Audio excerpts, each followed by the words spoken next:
दिनेश गुंडूराव जी, गिरीश चौधांकर जी,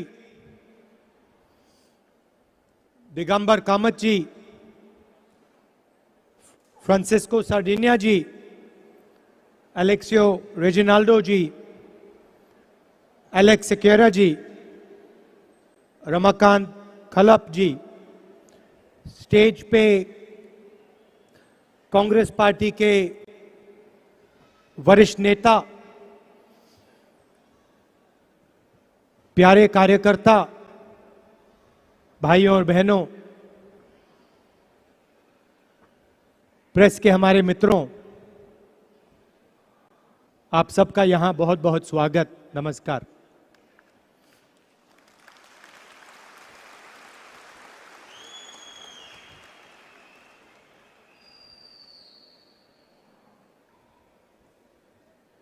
press के मित्रों कहा, मगर आजकल प्रेस सरकार की ज्यादा मित्र है, हमारी कम।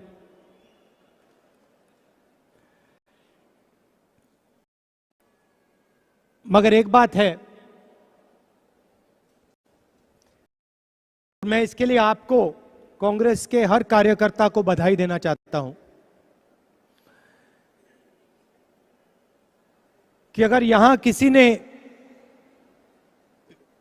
बीजेपी के खिलाफ लड़ाई लड़ी है, उनके विचारधारा के खिलाफ लड़ाई लड़ी है,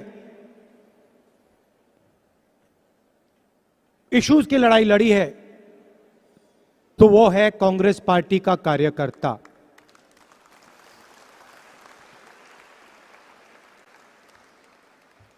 और ये दो तीन दिन की लड़ाई नहीं है, आप जानते हो, हर रोज जनता की इश्यूज की लड़ाई हमारे कार्यकर्ता ने लड़ी है, हमारे नेताओं ने लड़ी है, और इसके लिए मैं आप सबको बधाई देना चाहता हूं। यहां पे गोवा में, बाकी हिंदुस्तान में भी, मगर गोवा में एक कॉन्सेप्ट है, उसको आप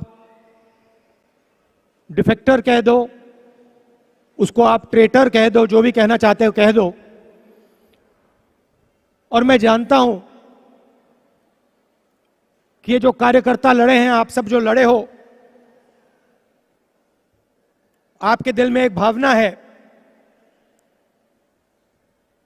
कि डिफेक्टर्स को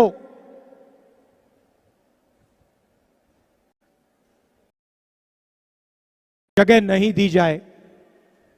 और मैं आज आपको,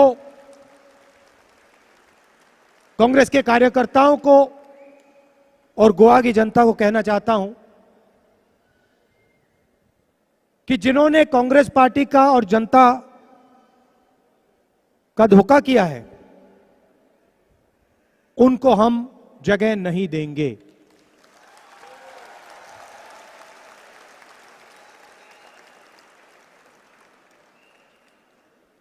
इस बार मैंने चिदंबरम जी को कहा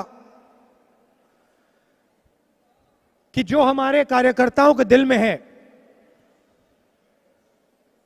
उसके बेसिस पे कांग्रेस पार्टी को काम करना चाहिए। और जो गोवा की जनता के दिल में मुद्दे हैं, इश्यूज हैं, उनके लिए कांग्रेस पार्टी को लड़ना चाहिए।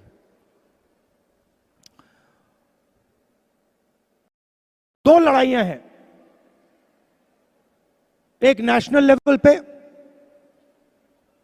और उसके बारे में आपको थोड़ा बताना चाहता हूं कि आज हिंदुस्तान के साथ क्या किया जा रहा है, हिंदुस्तान की सरकार क्या कर रही है। और दूसरी लड़ाई, गोवा की लड़ाई,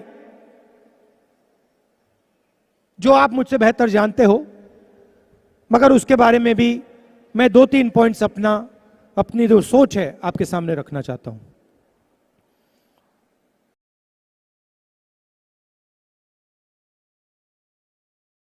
So I will switch between Hindi and English.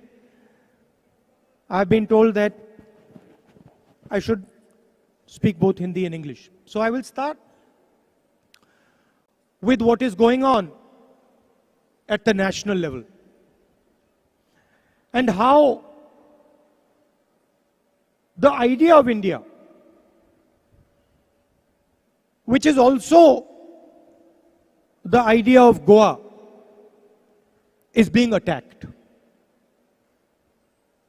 Who is benefiting and who is losing out? You will recall some years back the Prime Minister came on television and did what is now called demonetization notebandi. Cancelled the 1,000 rupee note. Then the government passed a flawed GST, a GST designed to help a few of their friends. And now finally you see farmers all across the country agitated because the BJP, Narendra Modi, have passed 3 new farm laws which are designed to crush the farmers of this country. These are not random events. There is a systematic plan in operation. And the plan is to attack the unorganized sector, to attack small and medium businesses, to attack small traders, to attack labor, and to attack farmers. To take from them and give to the richest, most powerful in the land.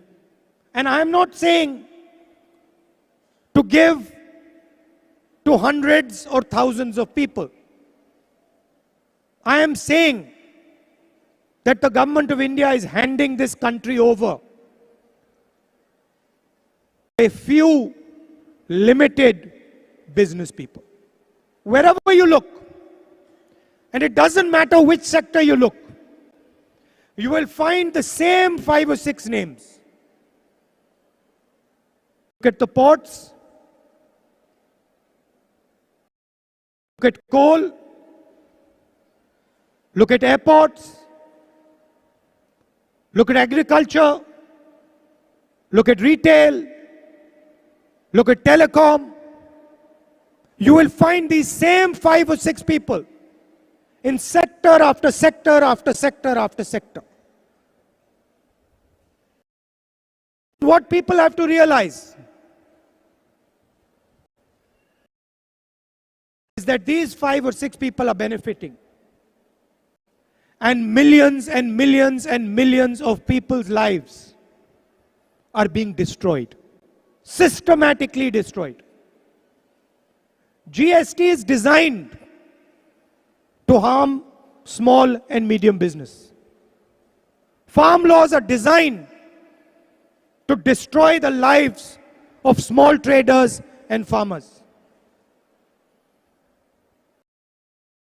That is what is unfolding in this country. I said in the beginning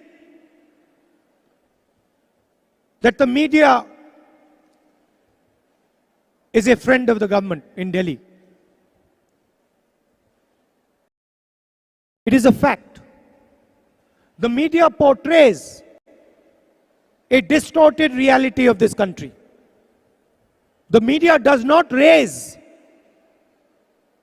the issues of farmers, small and medium business people, of labor.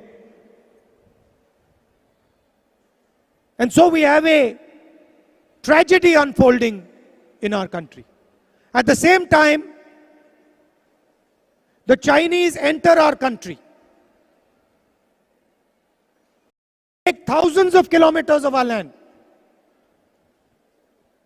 Land almost the size of Delhi has been occupied by them.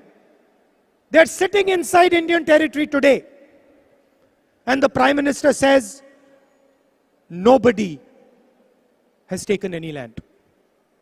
So that is the reality that you are fighting at the national level. Brother is pitted against brother. The nation is divided, hatred is spread, and those same 5 or 6 people benefit. The whole design is to make those same 5 or 6 people benefit. Doesn't matter what happens to the country. Doesn't matter if the country burns. Doesn't matter if hatred spreads throughout the country. But those 5 or 6 people have to benefit. This is the reality of India today. And today when I came to Goa, I realized that exactly the same battle that is taking place, the ideological battle that is taking place at the national level, is taking place here in Goa. The same thing. I'd like to ask you, Goa को कोल hub बनाया जा रहा है.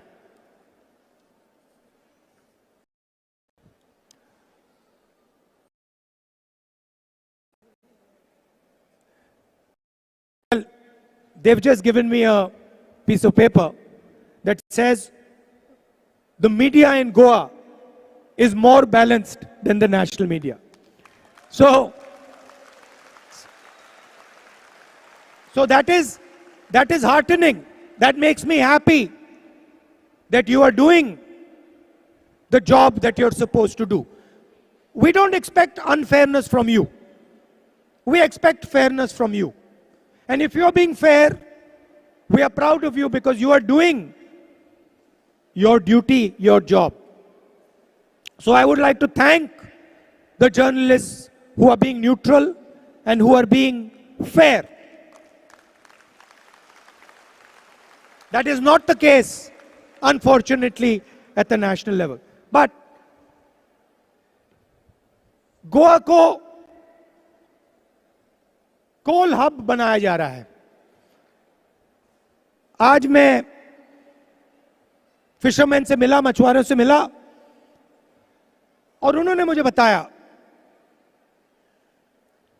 कि railway line को double किया जा रहा है, कोल का इंपोर्ट बढ़ता जा रहा है और गोवा को कोल हब में बदला जा रहा है. उसके बाद माइनिंग अफेक्टेड लोग आए. उन्होंने बताया माइंस को बंद किया गया, लाखों लोगों को नुकसान हुआ, और उन्होंने कहा कि माइंस उसी व्यक्ति को दी जाएंगी कि दिल्ली उसी एक व्यक्ति को गोवा की माइंस पकड़ा देगा. तो मैं आपसे पूछना चाहता हूं,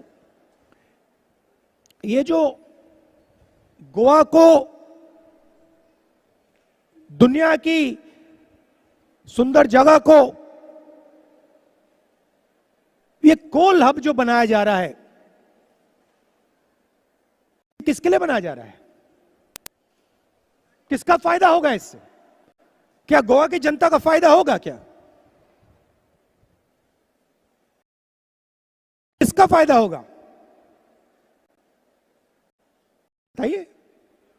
हाँ, तो देखिए, एयरपोर्ट्स भी अदानी, पोर्ट्स भी अदानी, गोवा की माइनिंग भी अदानी, डबलिंग ऑफ रेलवे भी अदानी, कोल हब भी अदानी. तो गोवा की जनता को क्या मिलेगा? आपके लिए क्या हो रहा है, यह आप मुझे समझा दीजिए।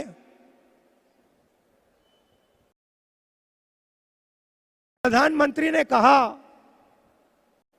कि अच्छे दिन आएंगे। उन्होंने आपसे यह नहीं बताया कि किसके अच्छे दिन आएंगे, यह बात आपको नहीं बताई उन्होंने। वो आपने गलती कर दी, आपने पूछा नहीं भैया आप किसकी बात कर रहे हो। अगर आप उस टाइम पूछ लेते भैया किसकी बात कर रहे हो, कहते अदानी अंबानी की, देश की बात तो मैं कर ही नहीं रहा हूं। यह गोवा की रियलिटी है। मैंने आपसे कहा कि स्मॉल और मीडियम बिजनेसेस पर आक्रमण हो रहा है,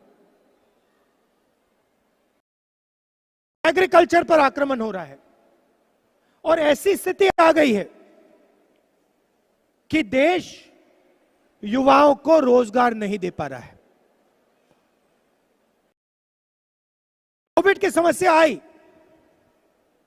और यहां बताया जा रहा है कि यूथ कांग्रेस ने ऑक्सीजन सिलेंडर का बहुत अच्छा काम किया। मुझे बताइए यह काम यूथ कांग्रेस का है या यह काम सरकार का है? यह काम सरकार का है। सरकार ने नहीं किया, इसलिए यूथ कांग्रेस को करना पड़ा, और मैं उनको बधाई देना चाहता हूं कि आपने यह काम किया और जो सरकार को करना था आपने किया। मगर गोवा को, देश को रोजगार कौन देगा? यूथ कांग्रेस तो नहीं दे सकती, सरकार का काम है।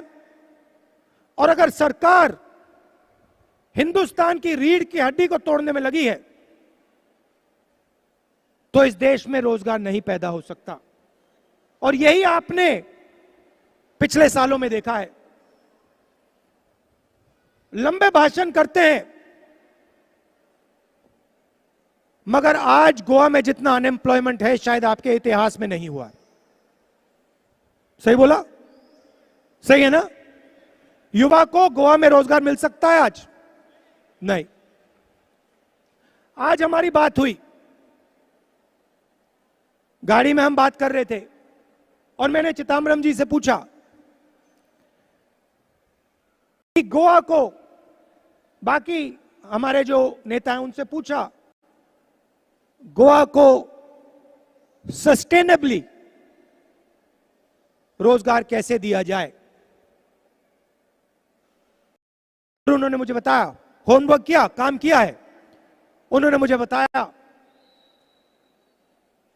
एजुकेशन हब बनाकर, हेल्थ केयर हब बनाकर, हेल्थ केयर टूरिज्म, इन चीजों से बिना गोवा के एनवायरनमेंट को खराब करे गोवा के युवाओं को रोजगार दिया जा सकता है।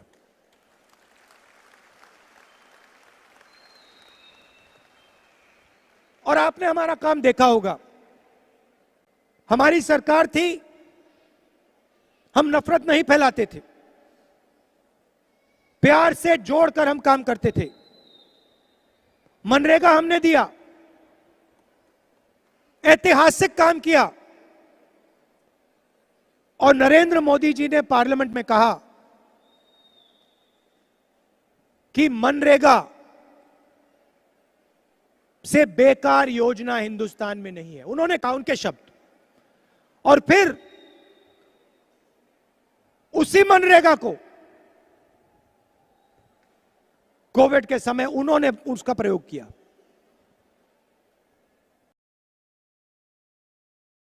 पिछले चुनाव में हमने कहा था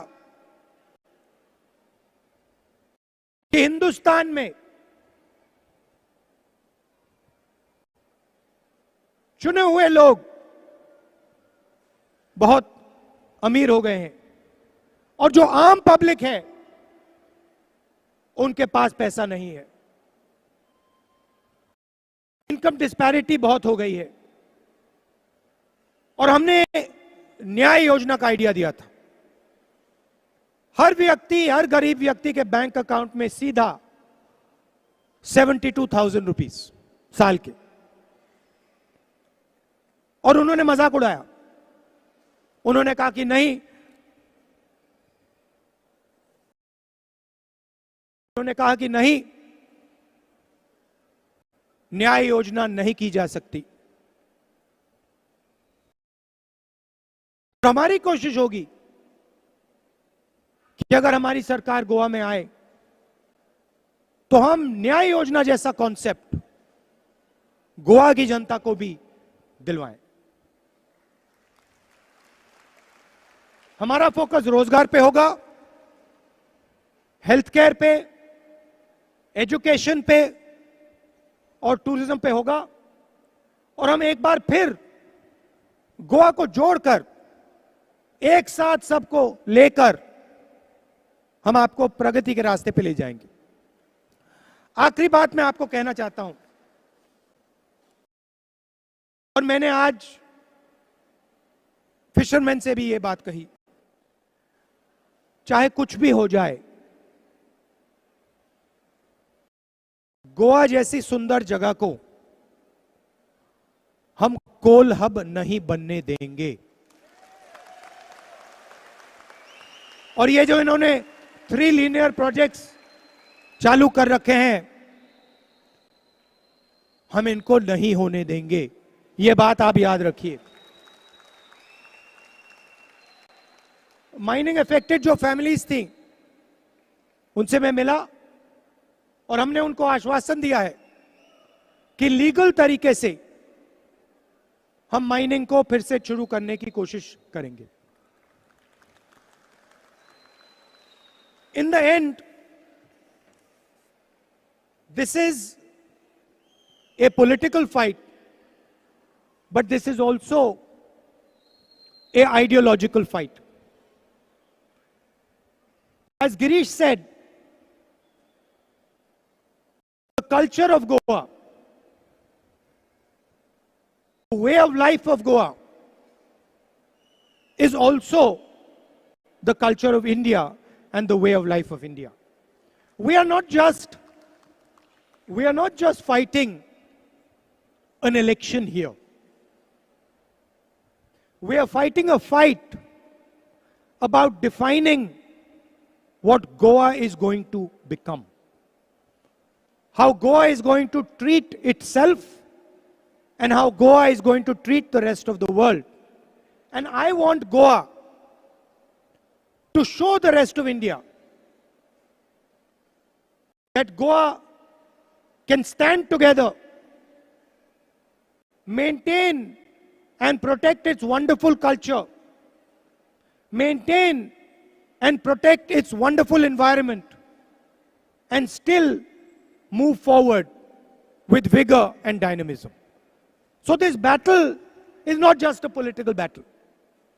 This battle is a battle of ideas, and it is a battle of the imagination of Goa. How are you seeing your future? Are you seeing a future which is full of hatred? Are you seeing a future where your daughters cannot step out at night? Are you seeing a future where you cannot speak to each other with love and affection? Or are you imagining a future which is peaceful, a future which is progressive, where everybody benefits, where there is love and affection everywhere, and Goa transmits its most powerful culture, its most powerful ideas to the rest of the country? For me, this is the battle that is taking place here. And this is a battle between two ideologies. We represent one ideology, you represent one ideology, and the BJP represents another ideology.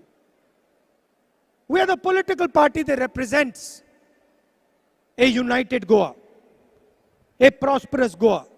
We are a political party that represents the idea that Goans can love each other, can work with each other, can embrace each other. They are the political party that represents the idea that Goa has to be divided, the idea that Goans have to disrespect each other, the idea that Goans cannot share a future together. That is what this fight is about. And I am proud to be speaking to the people, the soldiers and the generals who have been fighting this fight. And I'm proud to say that you're going to win this fight. So, once again, I'd like to thank all of you, not just for today, but for what you carry in your heart, for the way you treat each other, so for the affection that you have, for the optimism that you have, for the hope that you have. And I am certain that the majority of people in Goa carry this hope, this optimism, this love for each other in their heart. So thank you very much. Dev Bare Koru. Namaskar. बहुत बहुत शुक्रिया आपका राहुल जी। राहुल गांधी, राहुल गांधी, राहुल गांधी। काँग्रेसीचं सरकार हाडून गोंय सांभाळया, उदरगतीचे लाड गांवागावांनी पावोवया। काँग्रेसीचं सरकार हाडून गोंय सांभाळया, उदरगतीचे लाड गांवागावांनी पावोवया। कांग्रेस आहे, कांग्रेस आहे, राहुल गांधी जी। मार्गाईचो झाला फार सगळीकडेन भ्रष्टाचार, दिसपट्टे जातात खून, सदाचे जाला बलात्कार, आजाराचा केला बाजार, ऑक्सिजन जालो काबार, कोविडाचे पेशंट मारून बुकीस केले साबार संसार। हम पोलीस वादेर, हम काँग्रेसीचं सरकार हाडून गोंय सांभाळया, उदरगतीचे लाड गांवागावांनी पावोवया। काँग्रेसीचं सरकार हाडून गोंय सांभाळया, उदरगतीचे लाड गांवागावांनी पावोवया। नोकरी ना, जाणट्यांक वेळार पेन्शन ना, आयज जातोले फाल्यां जातोले, मायनिंग सुरू कशें जायना। आणि तुम सगळ्यांक पळोवन हांव बाब राहुल गांधीक सांगूंक सोदता की हे फावट इन द इयर 2022 तुमची आदारान we will form the next Congress government in Goa. तुम सगळ्यांक हे जमातीक हाजेर जाल्यांक म्हणून हांव काळजान तान देव बरें करूं म्हणटा आनी एक बरी रात हांव येता। Thank you.